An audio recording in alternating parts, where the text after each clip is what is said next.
സർലിംഗ്, വളരെ പ്രധാനപ്പെട്ട മറ്റൊരു കാര്യമെന്ന് പറയുന്നത് ഇന്നലെ പോത്തുണ്ടിയിലുണ്ടായ വാഹനാപകടം നമ്മുടെ എല്ലാവരുടെയും മുൻപിലുണ്ട്.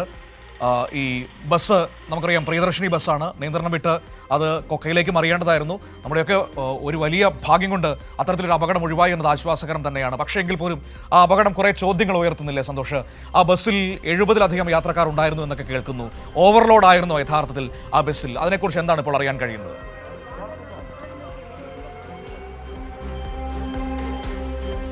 മനു, 45 സീറ്റിംഗ് കപ്പാസിറ്റിയുള്ള KSRTC ബസ്സാണ് ഇന്നലെ അപകടത്തിൽപ്പെട്ടത്.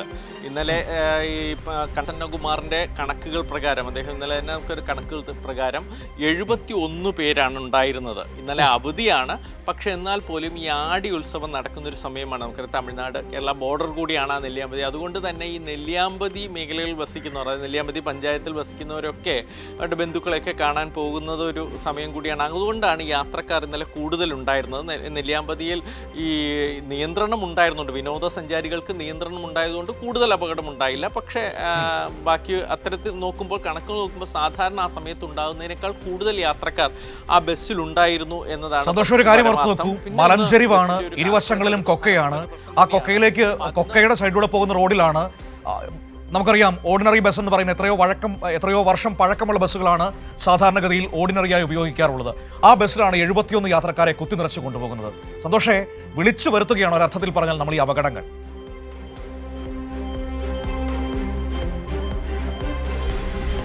മനു, 10 ഹെയർപിൻ വളവുകൾ, 1110 അടി ഉയരത്തിലെത്തുന്ന KSRTC ബസ് എത്തുന്ന ഏക ഹിൽ സ്റ്റേഷൻ കൂടിയാണ് ഈ നെല്ലിയാമ്പതി എന്ന് പറയുന്നത്. എപ്പോൾ വേണമെങ്കിലും കാട്ടാനയുടെ ആക്രമണം ഉണ്ടാകാം. അവിടെ റോഡ് അത്ര നല്ലതൊന്നുമല്ല. അപ്പോൾ ഇന്നലെ കൊക്കകളൊക്കെ ഉണ്ട്. ഇന്നലെ പെട്ടെന്ന് ഞാൻ രാവിലെ ഇങ്ങനെ ഒരു നെല്ലിയാമ്പതിയിൽ ബസ് മറിഞ്ഞു എന്ന അപകടം കേട്ടപ്പോൾ ഇന്നൊരു വാർത്തയിടും പറഞ്ഞ് ഞെട്ടിപ്പോയിരുന്നു. കാരണം അവിടെ നിന്ന് കൂടുതൽ വിവരങ്ങൾ ലഭ്യമല്ല. ഞങ്ങൾക്കൊക്കെ അറിയാവുന്ന നെല്ലിയാമ്പതി എന്ന് പറയുന്ന വൻ കൊക്കകളുള്ള മേഖലയാണ്. അവിടെ ഒരു ബസ് മറിഞ്ഞു എന്ന് പറഞ്ഞാൽ അത് അതിരൂക്ഷമായ അപകട സാധ്യത ഉണ്ടാക്കുന്ന ഒരു കാര്യമാണ്. അതുകൊണ്ട് ഇന്നലെ പെട്ടെന്ന് തന്നെ അവിടേക്ക് ഉടൻ തന്നെ അവിടെ എത്തുകയാണ്. പക്ഷേ ഭാഗ്യമെന്ന് പറയാം, അതായത് നേരിയ തലനാഴിരയ്ക്ക് ആണ് അവർ രക്ഷപ്പെട്ടത്. കുറച്ച് മുമ്പ് ആ ബസ് അവിടെ നിന്ന് കുറച്ച് പിന്നോട്ട് വല്ലതും ആയിരുന്നെങ്കിൽ അത് വലിയ കൊക്കയിലേക്ക് തന്നെ മറിയുമായിരുന്നു. ഇന്നലെയാണെങ്കിൽ അത് തേക്കിൻതടിയിലൊക്കെ തട്ടി നിന്നു എന്നതുകൊണ്ട് മാത്രമാണ് രക്ഷപ്പെട്ടത്. ആ 71 പേരുടെ ജീവൻ വളരെ വലിയ രീതിയിലുള്ള അപകടത്തിൽ നിന്ന് രക്ഷപ്പെട്ടു. ഒരു സ്ത്രീ മരിച്ചു തന്നെ അവർ നിൽക്കുകയായിരുന്നു. അതായത് നേരത്തെ പറഞ്ഞതുപോലെ സീറ്റിംഗ് കപ്പാസിറ്റിക്ക് മുകളിൽ നിന്നവർക്ക് മുഴുവനാണ് അപകടം ഉണ്ടായത്. ആ സ്ത്രീ ഏറ്റവും മുമ്പിൽ നിൽക്കുകയായിരുന്നു. അവർ ഫ്രണ്ട് ഗ്ലാസ് വഴി തെറിച്ച് മരത്തിലിടിച്ച് ആണ് ഈ മരണത്തിലേക്ക് പോയത്. നിന്നവർക്കാണ് മുഴുവൻ പരിക്ക് പറ്റി. ഇരുന്നവർക്ക് കാര്യമായ അപകടമൊന്നും ഉണ്ടായിരുന്നില്ല. ഇന്നലെ അപകട സ്ഥലത്തെത്തുമ്പോൾ രക്ഷപ്പെട്ട് വന്ന പലരും സീറ്റിൽ ഇരിക്കുന്നവരായിരുന്നു. അതുകൊണ്ടാണ് അവർ ആ ഭാഗ്യം കൊണ്ട് രക്ഷപ്പെട്ടതെന്ന് പറയാം. പക്ഷെ അവിടെ നമ്മൾ കുറച്ചുകൂടി കാര്യക്ഷമമായ ബസ്സുകൾ ഇറക്കേണ്ട ഒരു സ്ഥലമാണ്. KSRTCക്ക് ആകെ 3 സർവീസേ ഉള്ളൂ അവിടെ ഈ നെല്ലിയാമ്പതിയിലേക്ക്. കാരണം നെല്ലിയാമ്പതി മുകളിലൊരു ഹിൽ സ്റ്റേഷൻ, മുകളിലൊരു പഞ്ചായത്താണ്. നിരവധി പേർ കഴിയുന്നുണ്ട്.